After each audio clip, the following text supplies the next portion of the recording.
Welcome to Crawlspace. I'm Tim here today with Lance. Lance, how are you today for this part 2? I am doing better than I was doing during the intro to part 1. Is it because you listened to part 1 and that's why you're doing better now? It's because I listened to part 1 and the thought of Bill Thomas's voice, his eloquent olive oil dipped in velvet voice makes my day. Makes my week. Well, he's coming up here in part 2, so you have a lot to look forward to. I'm excited. Check out the links in the show notes and join our Thursday nights, 9 p.m. Eastern, live on Get Vocal. Thanks a lot for listening, everybody.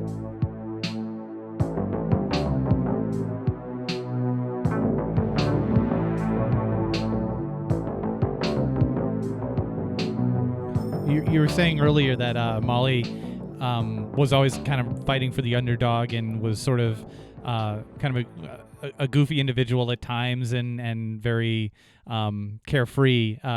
Where did she get that? Where did she get that from? Where did she get that fighting for the underdog from? Was that something that came from your family? Oh, yes, absolutely. My parents are very giving. My father started the first food program for students in schools in like the 70s in Baltimore. You know, they were always, my mom's a teacher. My mom's always, she's a special ed teacher. She's worked with, the mentally disabled even before she started teaching. They always taught us that if we had something, if we could afford 2 pairs of mittens, then we should buy those and give, that extra pair to someone on the bus or in school. I mean, we didn't have much, but if we could, give one thing, we would always do that.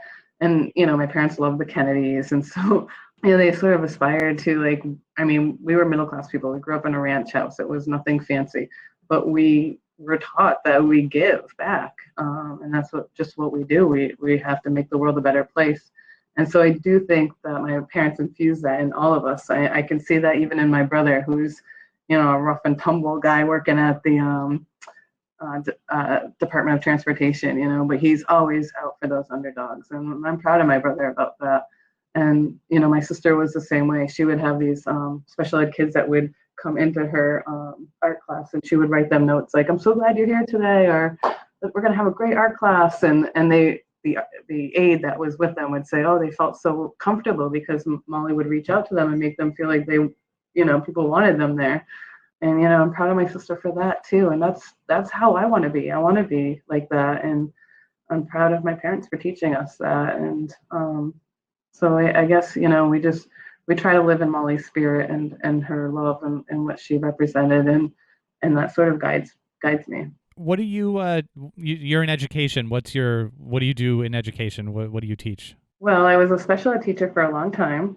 Mm-hmm. And then I started working with this 5th grade student, and I started worrying about what is going to happen to my kids after they graduate high school.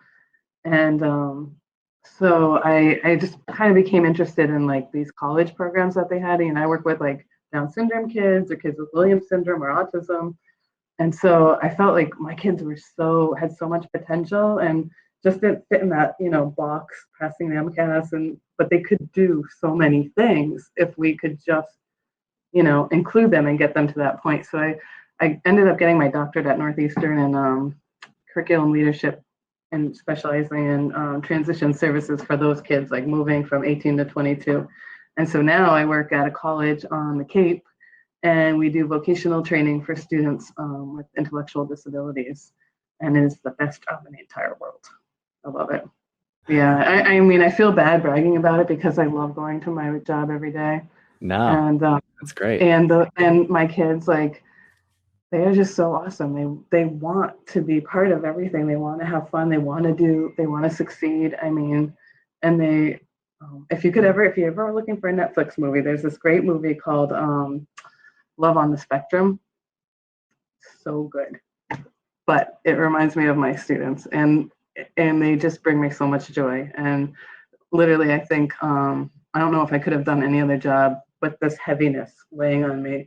I mean, I've been so fortunate that I get to go to school and my kids just cheer me up. They're so honest, and they are so generally happy that you're invested and want to do some fun stuff with them. That is just makes for a great day. That's great. Yeah, I know. I get on a tangent on that too. No, that's Okay. great. Just pop the link in there to Netflix if anyone wants to watch that. Love on the Spectrum. I love it. Such a good movie. Can you tell us a little bit about the foundation, the Molly Bish Foundation? Yeah. Sure. So my parents started it, very shortly after Molly disappeared, with really our close friends and the Peranians on the kitchen table. And it was just going to be a small organization. The reason was Molly, like 2 days after Molly disappeared, they asked us for a head and photos shot of Molly, and we didn't have one. My parents, she was the third kid. They didn't even know where their camera was. They're like, pictures? Like, we have like prom pictures and like pictures of her with, all this clown makeup on or whatever she was doing, but they didn't really have a recent Head and Shoulders picture. And because Molly like cut her hair and colored her hair so much, they were like, we need, a real good shot. So we then learned that 1 in 6 children is recovered with a good, photo. So that's really how the foundation started. Just being able to talk about the importance of this, and provide those child ID kits. My dad wanted them to be pocket size so parents could keep them in their pocket or in their car glove compartment, and it would have their fingerprints, not necessarily as important, I think, as the picture was with the recovery rate for a reaction right away.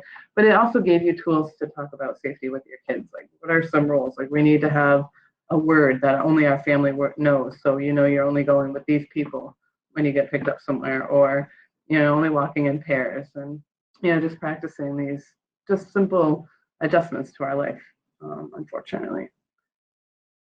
But from there, it's grown to my parents doing legislative work, and in 2007, my father had a stroke. So from there, I kind of took over a lot of his responsibilities. My mom was taking care of him. So she does some speaking events, but very minimally now, and so I've sort of taken over most of that. But we're really concentrating on the legislative work right now, and just speaking to law enforcement groups. I think is impactful because sharing your story makes a difference. I think hearing those stories, and I try to talk about some of the other families as well, because I feel like, again, I have this platform where I can share this. So, and it's not just about Molly. I'm not even sure that familial DNA will solve Molly's case. And that's not my goal. My goal is that it solves someone's case. Maybe it's Patty Gagne's. Maybe it's Holly Crane's. I'm not sure, but if it solves somebody's, that makes it worth it. Do you get a lot of requests from family members who have lost siblings or parents who have lost children? Once in a while, not too often. Yeah. No. More law enforcement groups want to hear. Oh, really? Yeah, and Like, it's usually the women that invite me. Just side note. No kidding. That's interesting. Where do you get invited? Who wants to know? Like, and what do they want to know? Like sheriff's associations, search and rescue groups, Okay. sex offender registry groups, just for generalized. Usually I'm like part of a larger training, and I just talk about victimology and like really looking at the behavior of victims, thinking about victims differently, and the impact on victims and secondary victims, as you said before. I know what I go through. Like I like, if you could just like see me like an X-ray, you would see I have 3 brain aneurysms in my head. I am on 3 blood pressure medications. I started being on blood pressure medications when I was 30. Look in my stomach. I have bruises all over my stomach. It's all stress. It's all like, I remember thinking my brain was going to explode trying to solve a murder and trying to talk to the police. Like, it is so physically impactful that I don't think people really understand that. That's fascinating. I've never heard anyone describe it as like an X-ray of themselves. That gives a real clear picture. Did you ever hear the book The Body Keeps the Score? It's all about this trauma expert talking about how the body holds trauma, even if you're like okay, which pretty much feel like I'm okay. I'm functioning, I got a good job, I'm doing okay, but I'm still I'm still dealing with this. I'm still having to talk about who killed my sister. I'm still wondering. I'm still looking over my shoulder who did it. I'm still talking to the police. I'm still taking tips and talking to people and then giving it to the police. Like, it's just a lot to do as a side gig and a personal. And just being a part of the true crime community, everybody who's in this chat room right now is really caring and compassionate. And, we know all of these people here, but there's a section of people that are in it for reasons where it's, they don't get that. They don't understand that the damage it's doing. Like, you can't physically see the damage, and it just keeps it keeps pounding away. And it, time almost makes it worse because it's, it's like a countdown. And I wish that there was some way that people could understand that a little better, that there was some sort of program before you get into, citizen detecting and all that. Like, go through this program and understand how damaging it is. That's why it's important to talk to victims. I mean, I remember once going to an AnneMarie victim ceremony, right, at AnneMarie College. They have the AnneMarie Bish Center over there, and the state police colonel, I will not name, at the time, led the talk, and then literally walked out while all the victims went up to speak. So there's like 5 victims, and myself was included, but he literally walked out, and he took like 7 police officers with him, and I'm standing there, and I'm like, I can't believe the state police colonel just walked out when the victims are supposed to speak at a victim ceremony. What are you doing? Was it lunchtime? Like, what? You're not listening, and you're not hearing, you're not knowing. And if you don't know, you're not acting responsibly. And that's all I want them to understand. It's really important. Sounds a little petty in that case. I don't know what that was all about. That's wild. I think that's on YouTube. You could Google that. Really? There's tons of press there. It's kind of funny. Yeah. Wow. Looking back in hindsight. Jesus. Yeah. Hey, just sort of off topic, not really off topic, but do you know Bill Thomas? Just through people. Everyone knows Bill Thomas through people. You've never actually met him. No. Man. I think my dream interview is you and Bill Thomas. I think I could probably listen to that for 7 hours.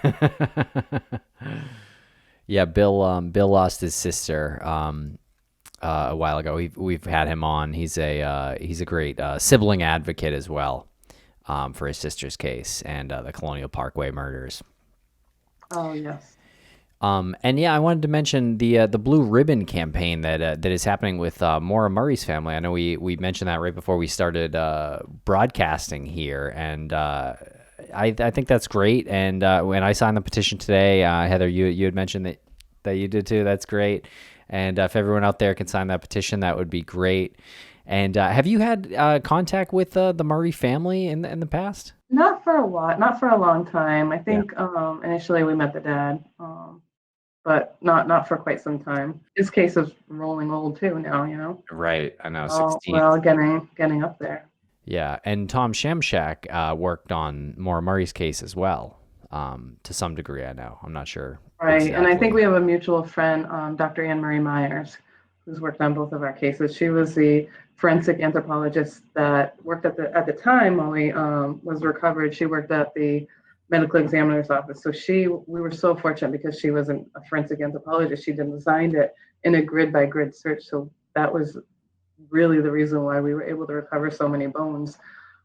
So she's amazing, a fantastic wealth of information. And yeah, so she's worked trying to design, but look for Maura in certain sites. So yeah, she's a great asset for them. Very cool. Mm-hmm. I know, it's a small world in this club nobody wants to belong to. It really I don't know is. what you guys are doing here. Yeah, really. but I appreciate it. Well, thank you. Yeah, we appreciate you talking with us and really helping us understand this experience too. And I don't know, helping to raise awareness for Molly's case, but for cases everywhere and for secondary victims everywhere. And just the understanding of secondary victims and the trauma that causes. when you were talking about like how your family came together to do all this, there's the exact opposite story that Tim and I recently heard with the murder of Dean Webster in upstate New York, and we spoke to his sister Sandy, and this happened in 2001. I think this is November of 2001, where he was murdered outside of the house that he was building in a small town in New York, Vermont, Rochester, Vermont. Oh, Vermont. Sorry, Rochester, yeah. Vermont. Yeah, and there's so many. I'm sorry, I get them confused. I know they're all the cases we do are northeast, pretty much. Yeah. So he was, and it was just like a very unexpected crime, and we were talking to his sister, and she started to break down during the conversation, and the part she started to break down about was how her family started to almost distrust each other after that happened. When this happens, I mean, even in Molly's case, you know, we knew like my mom, my brother, and my dad, obviously, but you start looking at your neighbors and, you know, the coaches, and you're looking at this teacher talked to Molly inappropriately. I mean, you literally start, it is. And, you know, our family was so small. It's my brother, my mom and dad, and my sister. My mom's family lives in Michigan. My dad was an only child. So we were just really small. And all we could do was get together on these Fridays. We call them Fragile Fridays. And, you know, we were all in our different places, but we kind of came together on those Fridays. And, you know, sometimes we talked about it and sometimes we didn't. And sometimes we fought and sometimes we, you know, cried. And most of the time we just were normal.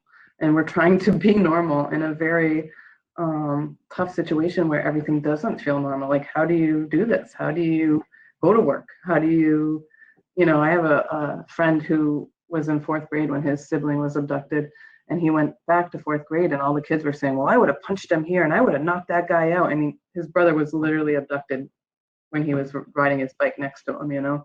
They all had to get on the ground. It was terrible.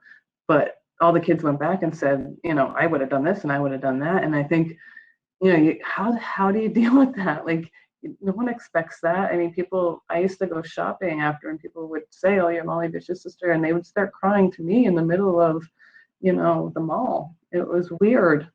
So it is. It's a weird place to be. We have about 5 or 6 minutes left, but do you think we could get Bill on the fourth screen here? Because I mean, he's talking about, you know, that happened in some of the Colonial Parkway murders. Families just splintered. I'm really interested to hear what he has to say about that and what happened with his family. Grab that spot, Bill. Do it. Sure, we'll unlock it here for Bill.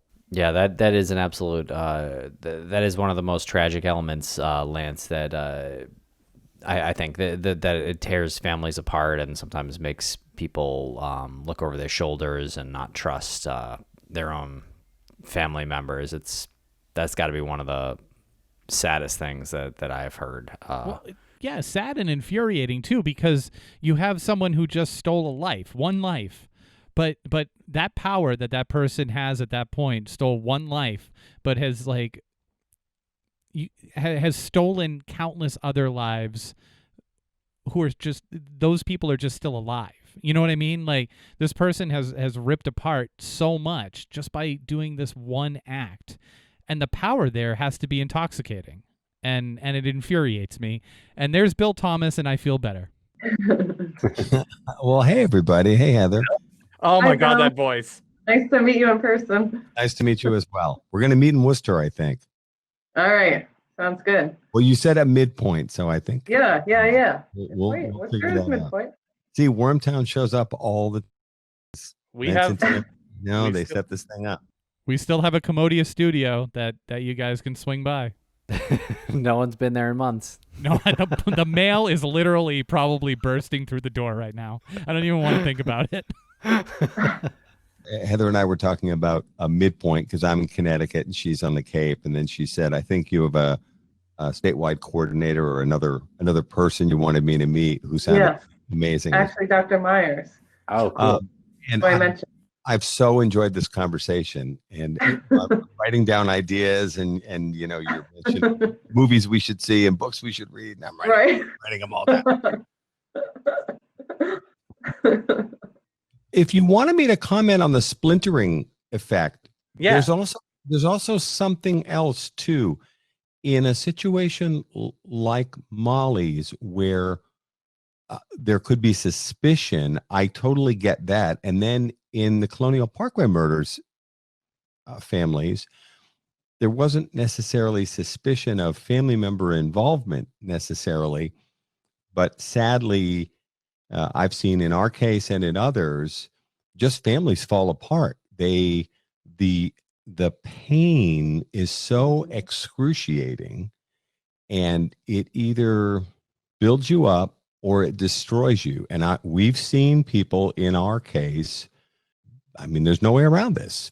Drugs, alcohol, depression. We've lost parents who've died young because of the stress of the thing. It's funny, you were talking about blood pressure medication, all that kind of stuff. These things are real. And there wasn't the pall of suspicion that there might be with some unsolved cases. And I totally get that too. Because if you think about it, we've got 150 persons of interest in our case alone. Well, I'd say probably 148 of those people probably had nothing to do with the Colonial Parkway murders. But on some level, those people are still looked at, kind of askance. And then family members, they blame themselves. We've had people, couples have fallen apart, divorce. I mean, the whole thing. It's incredibly, incredibly stressful for survivors, in my opinion. I just the proverbial cap is off to you two, because I mean, it's never happened to me. I've experienced loss in my family, but it's been natural causes. It's never been something where someone's just taken something.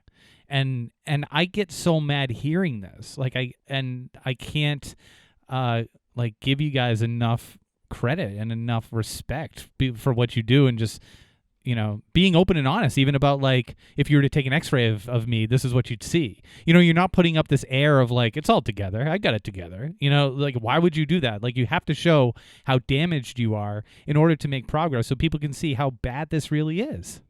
So anyway, caps off to you. Thank you. Yeah, thank you. Yeah, I don't think either one of us would ever claim that it's perfect and we're totally together, and my family would tell you different, Bill, you're perfect. Yeah. Bill, you're perfect. Don't even. No. My trail of broken marriages. This is actually not bedtime magic with David Allen Boucher. This is. It felt like it, though. It does feel like it every time Bill opens his mouth. No. And it's funny. I see other people commenting here, in the message scroll. And, I can identify this is incredibly stressful. Heather, I thought you were very generous when you were talking about members of law enforcement and how incredibly stressful those jobs are, which they are. Yeah. And, I really think we need to think about that as we're putting a bill together for these guys, I don't know, but I think they deserve some support too. That's a tough job. No, and you're not getting paid enough to go, get shot at or deal with some crazy domestic violence case or something. I mean, and I truly believe that there needs to be elements of social work and police work, but I am afraid for the victims of domestic violence. Oh, absolutely. Yeah. We still need those. The root of it goes back so many years in law enforcement. It's I mean, I don't want to be the cliche guy that says the toxic masculinity of the whole thing, but that's where it comes from. That's what it is. It's if you're in that position of power and you are administering justice the way you're told to do so in law enforcement, then you don't have any business being weak. And if you're going to see some sort of counseling, what do you no, I don't want you as my partner. If you're gonna maybe, lose your edge, like, and that's that horrible stereotype and that stigma that just comes with it.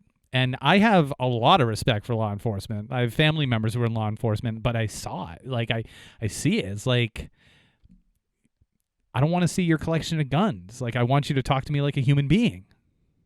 Right.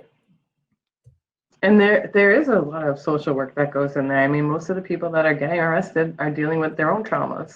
Like, so what if we dealt with that instead of just continuing to throw them in jail? And I don't know. I mean, I think we know all this. It's just implementing it and, coming together with the right people. You guys are on the right path. Yeah, you really are. And if someone made Bill and I in charge of everything, Yeah, come on. I mean, Fix it. Oh my God, that's a presidential ticket. Bish Thomas. Bish Thomas. Is it too late? Is it too late for 2020? Bish Thomas 2020? I don't think so. Right here, get vocal. We're making the announcement. It's not too late for Kanye. Well, it can't be too late for us. yeah, I think we got it. yeah, I think it's a shoe-in. Well, this has been an incredible night, everyone. Thank you so much. Another hour went by. Did another hour go by? Yeah, It did, and very quickly. My Yeah. goodness. Thank you so much, Heather. Bill, thank you so much for jumping on. Thank you to everyone in the chat room, on social media, who's listening on podcast feed or wherever you're listening. Thank you so much. We really appreciate that. If anybody wants to support your bill, Heather, oh, that's funny. Not Bill Thomas. I mean the bill. If anybody wants to support you in your cause, where would you direct them to go? I would direct them to go to Senator Goby. Let's see, Ann Goby. I think it's Ann forget it. Her email. Yeah, her email, and just let her know that you support this bill. Like I said, right now they're working on the editing. I'm pretty sure they won't get it done by next week, so I think we'll need to refile in the fall. But again, I'm hopeful because I'm hopeful that there's more we can do. We can continue to have these conversations about police training and police support, and maybe some infusion of some mixed groups in there, like social workers. I don't know. Very good. It's a great call. All right. Well, the link there is in the message board to senatorangoby.com. Thank you. Apparently she has her own website. Good. It's big time. she really knows Squarespace. That senator. Awesome. Thank you so much. Thank you, guys. Appreciate it. Thank you so much, Heather. Bill, thank you. Nice to meet you, Bill. All Good right. to see you too. Take care. And we'll see you guys in Wormtown.